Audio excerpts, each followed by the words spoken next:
बिहार में नीतीश कुमार फिर से आएंगे तो मुख्यमंत्री स्वीकारिएगा आप लोग? देखिए, भारतीय जनता पार्टी एक सिद्धांत के आधार पर, एक नेतृत्व के आधार पर चल रही है। राजनीतिक यथार्थ से चलता है और यथार्थ के आधार पर हम अपनी रणनीति बनाते हैं और हमारी रणनीति का एक ही तर्क है कि बिहार के का विकास नहीं होना। भारतीय जनता पार्टी एक चुंबकीय ताकत के साथ बढ़ रही है। इस चुंबकीय ताकत से, यानी जब कोई वैश्विक संरचना में चुंबकीय ताकत से जो भी प्रभावित होगा, चाहे वो विदेश के बुद्धिजीवी हों कि बिहार के राजनीतिज्ञ हों। ऐसा का एक बयान वायरल हो रहा है कि नीतीश कुमार के लिए सारे दरवाजे बंद कर दिए गए। बीजेपी अपने रास्ते पर चल रही है।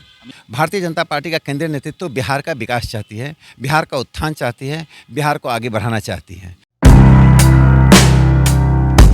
बीजेपी के राज्यसभा सांसद राकेश सिन्हा हैं और बिहार में सियासी हलचल तेज हुई है, उसको लेकर कुछ सवाल है। नीतीश कुमार को लेकर कई सवाल हो रहे हैं सर, क्या कहिएगा? देखिए, तो नीतीश जी बताएंगे कि उनके पर क्या सवाल है, लेकिन भारतीय जनता पार्टी का जहाँ तक सवाल है, जहाँ तक मैं एक सामान्य कार्यकर्ता के रूप में समझ रहा हूँ, प्रधानमंत्री नरेंद्र मोदी जी का नेतृत्व, पार्टी का संगठन और पार्टी की विचारधारा, ये त्रिकोण जो है वह देश को एक सकारात्मक रास्ते पे ले जा रहा है। वह रास्ता है समृद्धि का, जो भारत को 5वीं अर्थव्यवस्था बना दिया। वह रास्ता संस्कृति का है, जिसने राम मंदिर का निर्माण करके दुनिया को संदेश दिया कि कोई भी ताकत आस्था को समाप्त नहीं कर सकती है।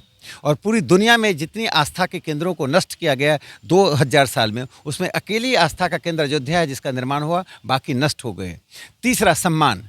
कर्पूरी ठाकुर जी जो हाशिए से आए, उस परिवार से, उस जाति से, उस सामाजिक वर्ग से आए जिसकी कोई संख्या के आधार पर पहचान नहीं थी, सामाजिक आर्थिक अस्तित्व नहीं था, उनको भारत रत्न देना, वो डॉक्टर राजेंद्र प्रसाद जी, बाबा साहब अम्बेडकर की श्रेणी में लाना, यह इसलिए मैं कहा कि प्रधानमंत्री नरेंद्र मोदी जी का नेतृत्व एक सार्थक नेतृत्व है देश के लिए। उसकी नियति उनके साथ जुड़ गई है, संस्कृति के साथ संस्कार है, सम्मान के साथ समृद्धि है और इसके साथ देश बढ़ रहा है। तो मुझे लगता है कि बिहार को विकास के लिए भारतीय जनता पार्टी की आवश्यकता है। कांग्रेस और राहुल गांधी बोल रही है कि राम का नाम लेकर भाजपा वोट लेती है हिंदुओं का, अभी भी बोल रही है। देखिए, कांग्रेस पार्टी ने अपने चरित्र को देश के सामने रख दिया है।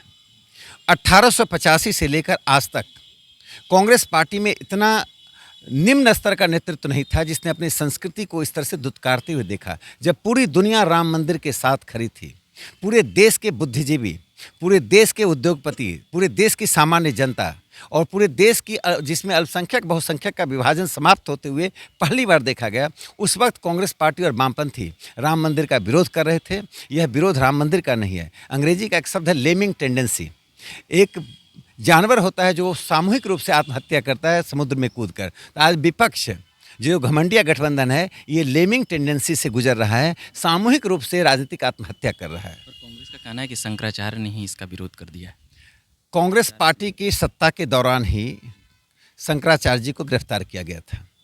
कांग्रेस पार्टी कम से कम यह बयान दे दे जो गिरफ्तारी हुई थी गलत हुई थी।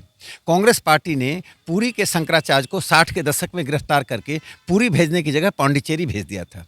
कांग्रेस पार्टी यदि इतिहास निकालेगी, हिंदू धर्म के साथ जब गौ हत्या का विरोध हो रहा था, दिल्ली में साधु संत प्रदर्शन कर रहे थे, तो लाठियां और गोलियां चलाई गई थी। तो हिंदू धर्म के साथ कांग्रेस का रिश्ता एक सौत का रिश्ता रहा है। हिंदू धर्म को सौत की तरह देखती है। कांग्रेस पार्टी का रिश्ता अल्पसंख्यकों के साथ एक राजनीतिक धर्मपत्नी का रिश्ता रहा है और हमारे साथ सौत का रिश्ता रहा है। तो हिंदू धर्म, हिंदू आस्था किसी का सौत बनकर नहीं रहना चाहती। बिहार में नीतीश कुमार फिर से आएंगे तो मुख्यमंत्री स्वीकारिएगा आप लोग? देखिए, भारतीय जनता पार्टी एक सिद्धांत के आधार पर, एक नेतृत्व के आधार पर चल रही है और काल्पनिक सवालों का राजनीति में जवाब नहीं होता है। राजनीतिक यथार्थ से चलता है और यथार्थ के आधार पर हम अपनी रणनीति बनाते हैं और हमारी रणनीति का एक ही तर्क है कि बिहार का विकास नहीं होना। 1952 से लेकर अब तक सरकारें रही हैं, लोकतांत्रिक सरकारें रही हैं, चुनी हुई सरकारें रही हैं, लेकिन बिहार आज पिछड़ा क्यों है? संसाधन है, मानव संसाधन है और अवसर हैं और हमारी प्रतिभाएं यहाँ से लेकर सिलिकॉन वैली तक हैं, लेकिन बिहार का सम्मान, बिहार की समृद्धि दोनों ही प्रश्नवाचक चिन्ह में रहा है। इसका कारण है संस्कारित नेतृत्व, संस्कारित विचारधारा और संस्कारित दृष्टिकोण का अभाव रहा है। भारतीय जनता पार्टी ये देगी। भारतीय जनता पार्टी एक चुंबकीय ताकत के साथ बढ़ रही है और वो चुंबकीय ताकत सामाजिक आर्थिक न्याय है जो कर्पूरी ठाकुर जी में दिखा है। इस चुंबकीय ताकत से, यानी जब कोई वैश्विक संरचना में चुंबकीय ताकत से जो भी प्रभावित होगा, चाहे वो विदेश के बुद्धिजीवी हों कि बिहार के राजनीतिज्ञ हों, वो उस चुंबकीय ताकत से प्रभावित हों, लेकिन बीजेपी अपने रास्ते पर चल रही है। अमित शाह का एक बयान वायरल हो रहा है कि नीतीश कुमार के लिए सारे दरवाजे बंद कर दिए गए हैं। देखिए भारतीय जनता पार्टी अपने केंद्रीय नेतृत्व के आदेश पर, उनकी प्रेरणा से काम करती है।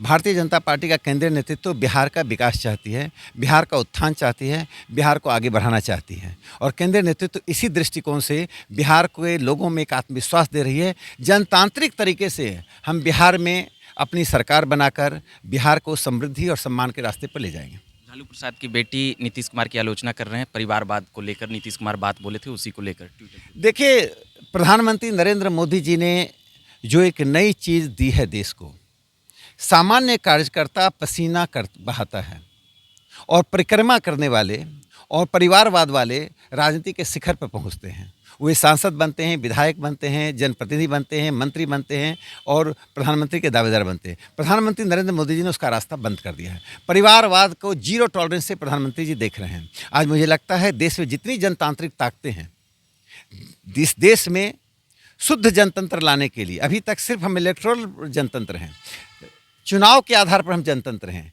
वास्तव में हकीकत में जनतंत्र तब होगा जब सामान्य कार्यकर्ता, पसीना बहाने वाला कार्यकर्ता, संस्कारित कार्यकर्ता राजनीति के शिखर पर पहुंचेगा, जो मोहन यादव जी के रूप में देखा गया, जो भंवरलाल शर्मा जी के रूप में देखा गया।